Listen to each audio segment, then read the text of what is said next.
Hi, I'm Dave, this is Dave's Weird Project, and I'm doing a little video here on Hades, one of my favorite games. Rather than a big Let's Play, I want to showcase a strategy that I think it's really cool. It's actually really overpowered in some ways. So it relies on this little guy.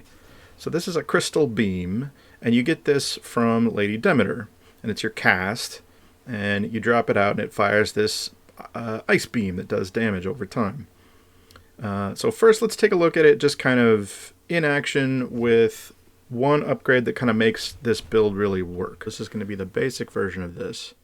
I drop the beam, you can see it's shooting the guy.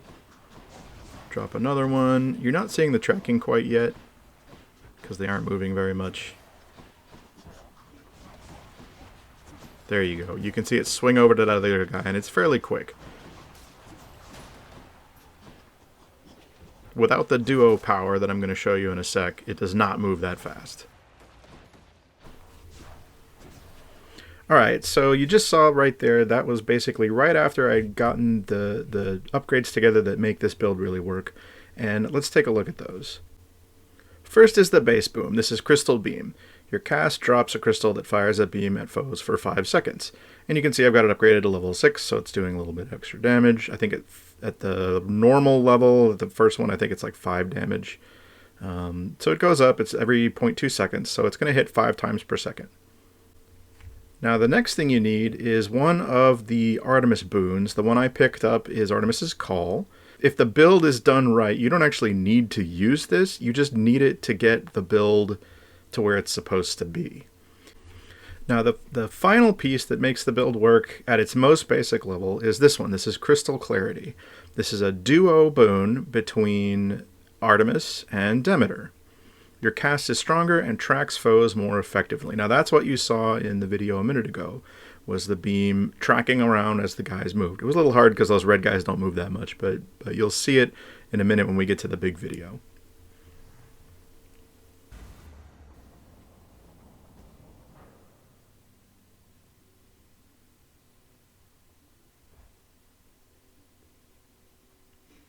Now, the spoiler warning, this is the extreme measures version of our fight with Dad. So if you haven't done that yet and you don't want to know what happens, skip ahead to the next timestamp. Vanquished me, even when I threw everything I had at you and more.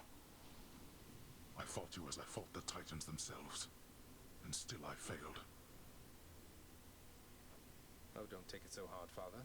There's always next time, right? Poor Dad, wounded pride. Maybe I won't be so fortunate.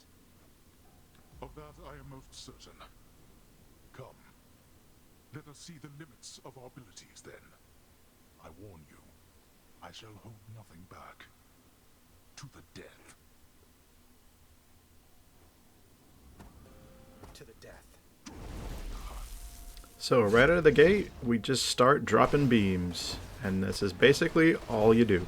Drop a beam, dodge. Drop a beam, dodge.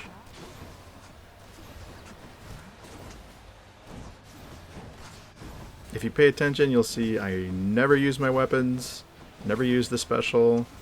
I do end up throwing Artemis's Call around, mainly just because it's fun, and I like seeing how mad Hades gets when you call other Olympians down on you.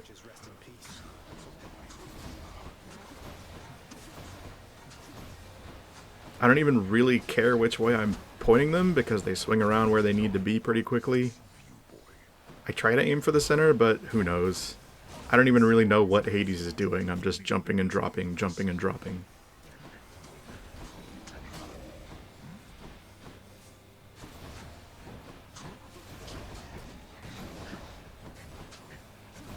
Getting these thwomp guys on this build is actually pretty nice because they really don't interact all that much. You're constantly dodging away anyway.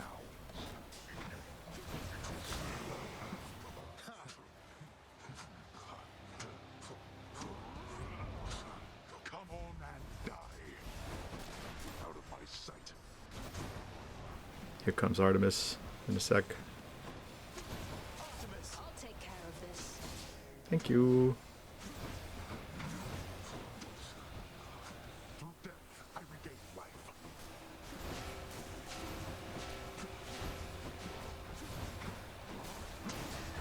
Let me go. The spin laser is probably the most dangerous part of this build, and all you really have to do is get out of the way.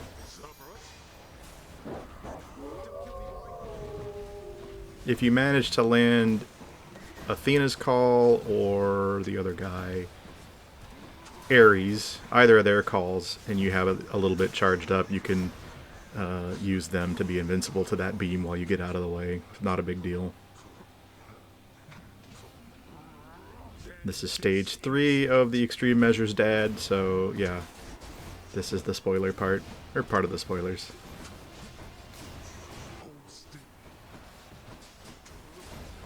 You can see his health bar just going down, down, down, down, and all I'm doing is jumping and right-clicking. I don't care where, I'm just jumping and hitting, jumping and hitting. Still no weapons. He's even doing his heal thing on the Extreme Measures Dad version, and it doesn't matter. And there you go. Bye, Dad. See you back home. Now, to really make this boon shine, there are a few other pieces that are important to making it just really crank out a ton of damage. The first one is this, Glacial Glare. You get this from Demeter, and your cast fires longer and inflicts chill. That means the little thing you drop lasts for longer. It lasts so long, in fact, that you can put another one out, even at your most only one casting Bloodstone. Another great one for this is Arctic Blast, also from Demeter. Applying 10 stacks of chill causes a blast, clearing the effect. Now this is only really good if you also have Glacial Glare, which puts chill on the beam. And what will essentially happen is that the beam will constantly be putting chill, more stacks of chill on whatever it's targeting, and every time it hits 10, it takes an extra 80 damage. And then it just starts getting more chill again.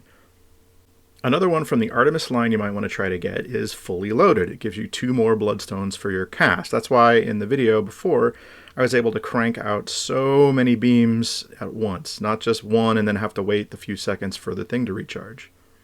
Now, Fully Loaded is legendary, meaning you have to get 2 of Artemis's other boons, specific ones, to activate, to give you a chance to get Fully Loaded. Pressure Points is one of them. Any damage you deal has a chance to be critical.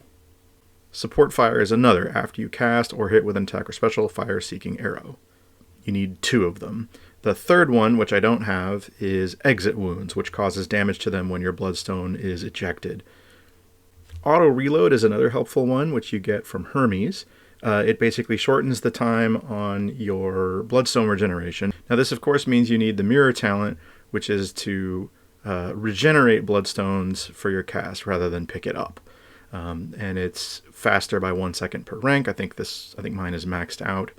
And so a rare auto reload brings that time down to 2.5 seconds. It can get even better if you manage to get an epic one. Of course, all of these are better if you get the rarer versions. A couple of other boons that I didn't manage to get on the run we're looking at are this one, Killing Freeze. When all foes are chill affected, they are plus 10% slower, and Decay, meaning they will just take damage just because they have chill on them. Another good one for this is Chill affected foes shatter at 10% health, inflicting chill nearby, doing damage when they blow up. This is also one I didn't manage to get on this run. There's also a Chaos boon you can get that will give you 1 extra Bloodstone. I don't find that one very often, but it can be handy, especially if you don't manage to get Fully Loaded from Artemis.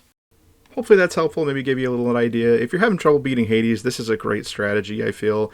You're able to just sort of drop these guys out.